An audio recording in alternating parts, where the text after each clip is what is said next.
Добродојдовте во Урбаните вести.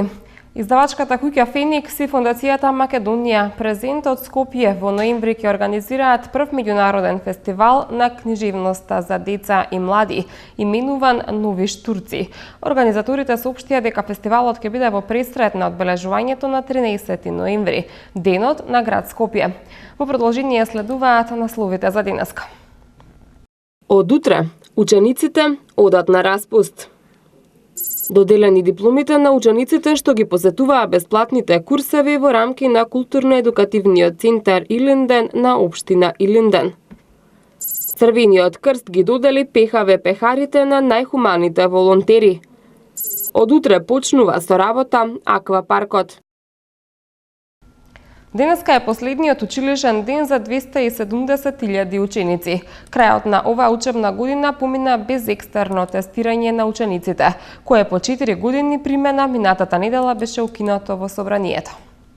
За околу 270.000 ученици, од кои 188.000 основци и 80.000 средношколци, денеска е последниот училишен ден од учебната 2016-2017 година.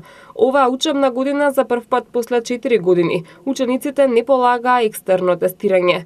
Полуматурантите овој месец ќе се запишуваат во средните училишта. Првото пријавување и запишување во јунскиот уписен рок е на 28 и 29 јуни. Матурантите пак утре на 10 јуни ќе полагаат тест по странски јазик. За англиски се пријавени најголем број кандидати 15.201, за француски јазик 108, за германски 197 и за руски јазик 26 кандидати. Доделени дипломи за посетители на бесплатните курсеви во општина Илинден. Деталите подоцна во вестите. Со почетокот на распустот започнува и новата сезона на аквапаркот во Скопје, кој нуди забава за сите возрасти. За безбедноста на посетителите оваа година ќе се грижат 34 лиценцирани спасители од Црвениот крст, вклучувајќи и медицинска екипа. Од утре започнува со работа петтата сезона на ВИП аквапаркот, кој се наоѓа во комплексот на спортскиот центар Борис Трајковски. Аквапаркот и оваа година ќе понуди многу содржини за забава, меѓу кои базенот со бранови, бумерангот, мрзливата река, спејбалот и други.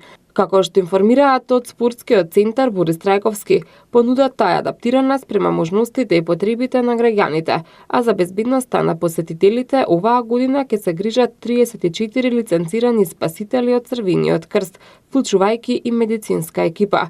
Цената на билетите е иста како минатата година, односно дневен билет ќе чини 300 денари, а ќе се нуди и фамилијарен пакет за 4 лица за 1000 денари.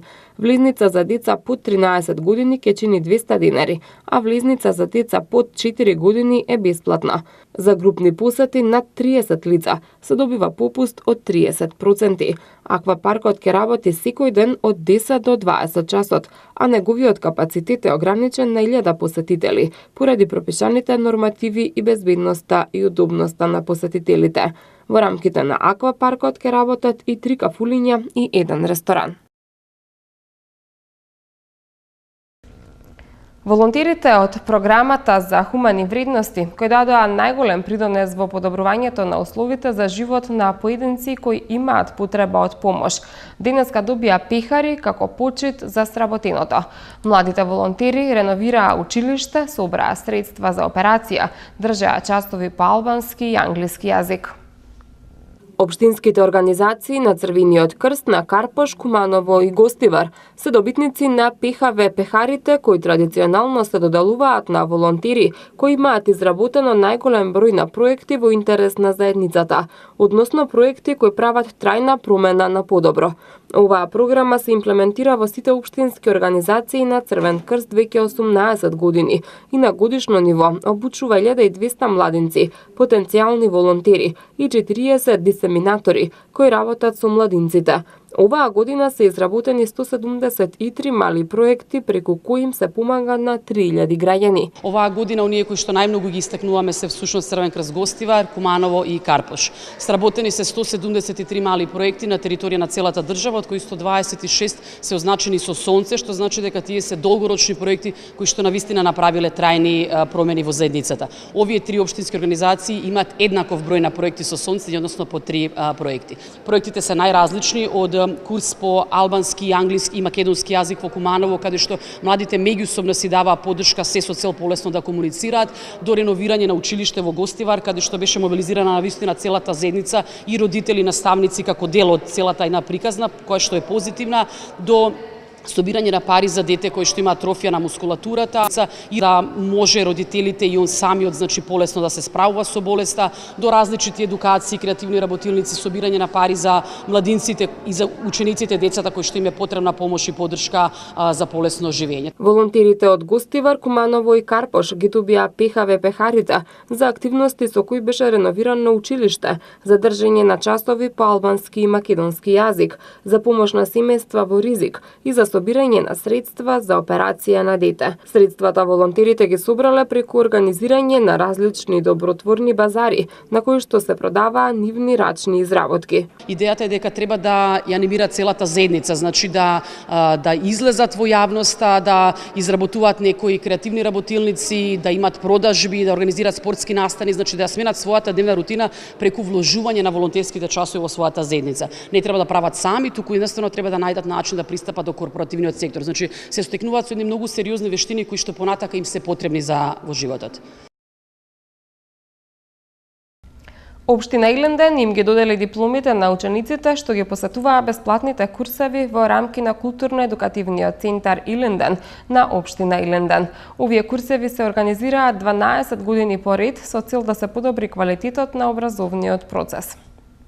Во амфитеатарот, што е дел од галеријата на Отворено во дворот на Домот на култура Иленден, во присуство на градоначалникот на општина Иленден Жика Стојановски, им беа доделени дипломите на учениците што годинава ги завршија бесплатните курсеви во рамки на културно-едукативниот центар Иленден. Во насока на подигнување на квалитетот на образовниот процес, со цел младите да се здобиат со нови образовни и културни вредности, општина Иленден веќе 12 школски години поред успешно ги реализира бесплатните курсеви во рамки на културно-едукативниот центар Иленден.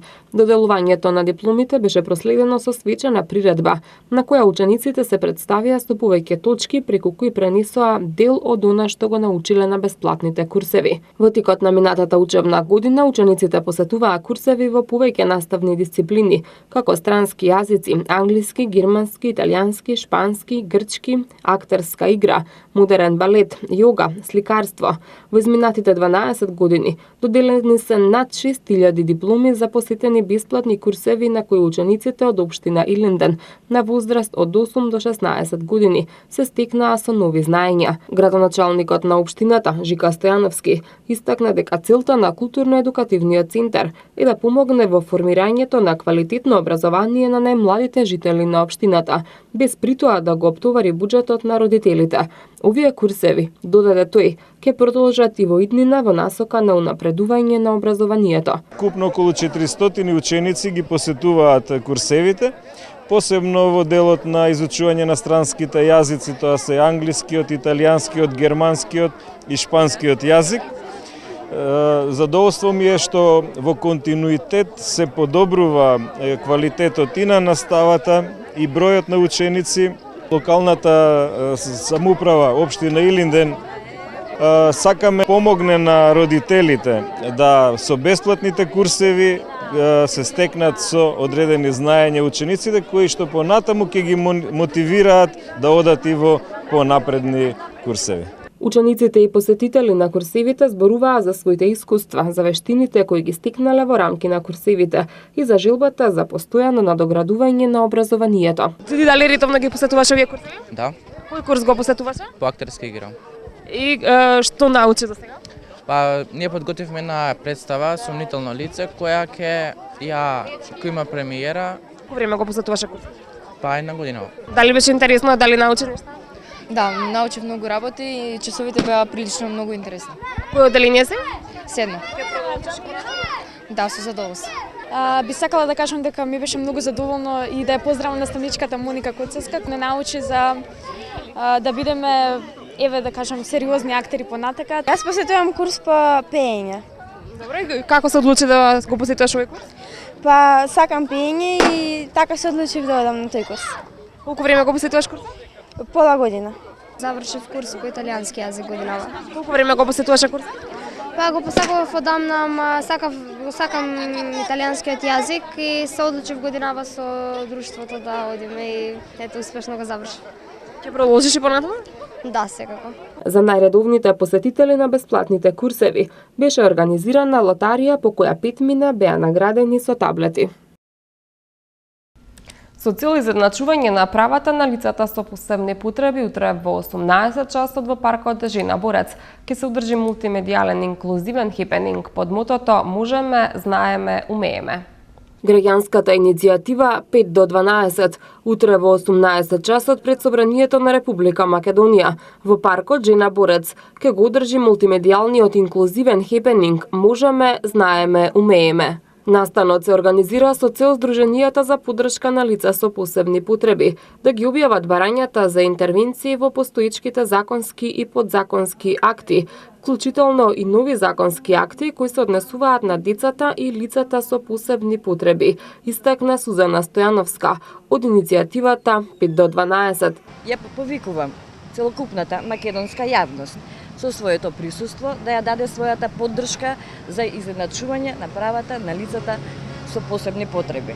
Ги повикувам ресорсните министерства да дојдат да видат да не поддржат.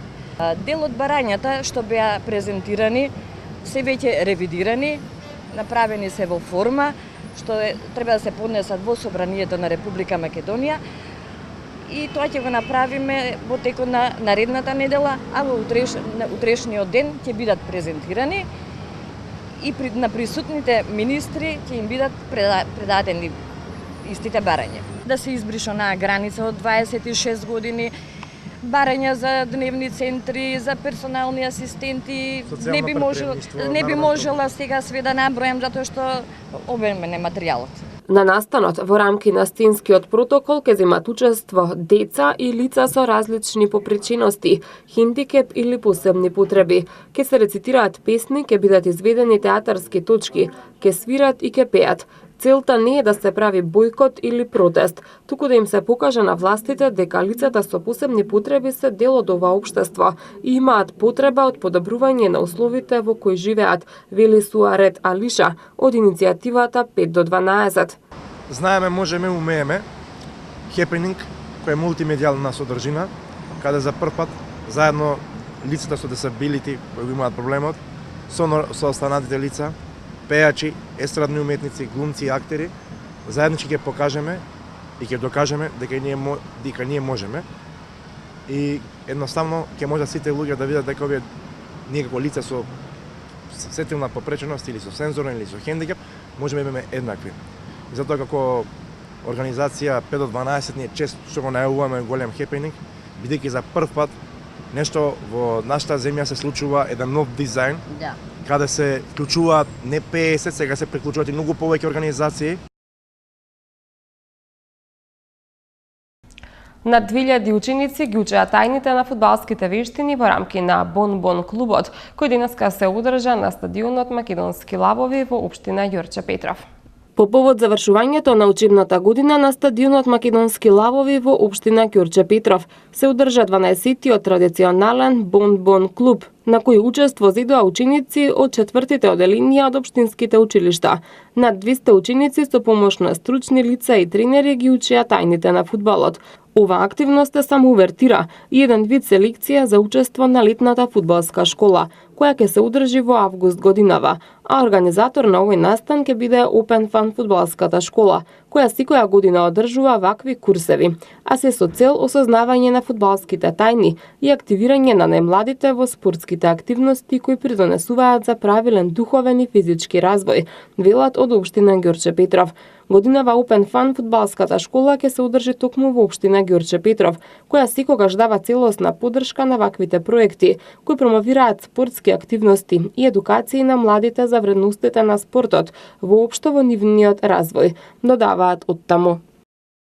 Општина Центар 4-та година поред ги награди најдобрите предметни и одделински наставници, како и најдобрите ученици од 7-те општински основни училишта. Градоначалникот на општина Центар Андреј Жерновски додели 14 награди за најдобрите наставници по 22.300 денари и 7 награди за најдобрите ученици по 15.000 денари. Ова општинско раководство и јас како градоначалник ќе продолжиме да вложуваме во образованието, а овие награди нека бидат поттеки за наставниците и за учениците, рече градоначалникот Жерновски. Во овие 4 години доделени се вкупно 84 награди, од кои 56 наставници и 28 ученици ги добија овие признанија. На наставничката по музичко образование од основното училиште Димитар Миладинов Славјанка Димова и беше доделена награда за самоиницијативно создавање химна. Викендов во општина Газибаба ќе се спроведува акција за собирање на кабаст отпад. Отпадот задолжително треба на посочените места да биде одложен најдоцна до 10 часот наутро. Општина Газибаба во соработка со јавното предпријатие Комунална хигиена денеска и утре ќе спроведат акција за собирање на кабаст отпад. Акцијата денеска ќе се спроведе во урбаната заедница Железара, Автокоманда, Сокерамидница и Кирил Петрушевски, а утре во урбаната заедница Триангла, Маџари, Хиподром и Ченто. Од општината апелираат граѓаните да го изнесат кабастиот отпад најдоцна до 10 часот, бидејќи по овој термин отпадот нема да биде подигнат. Петти пат поред утре вечер ќе се одржи рекреативниот настан Осветли го Скопје, во кој сите рекреативци ќе имаат можност да се искачат до Милениумскиот крст и да уживаат во ноќната панорама на градот. Осветли го Скопје, рекреативниот настан од јавен карактер, кој започна пред 5 години, ќе се одржи повторно утре. Сите граѓани се повикуваат на ноќно искачување до Милениумскиот крст на водно, за да уживаат во вечерната панорама на градот. Патеката по која ќе се пешачи е долга околу 5 километри, а секој учесник ќе се вклучи и во кампањата за почисто водно. Задолжителна опрема покрај вообичаеното е фенерче, а учесниците ќе ги следат екипи на Црвен крст и прва помош. Температурата на воздухот утре ќе се движи во интервал од 25 до 32 степена, а УВ индексот ќе има вредност 8. Веќе од недела се очекува зголемување на облачноста со повремени локални врнежи од дожд. Од понеделник повторно ќе преовладува сончево и топло време, со значителен пораст на дневната температура. УВ индексот ќе има вредност помеѓу 8 и 9. Во продолжение следува МТМ Метео.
МТМ беше последната содржина за овие урбани вести. Ви благодарам на вниманието. Имајте пријатен викенд. Довидување.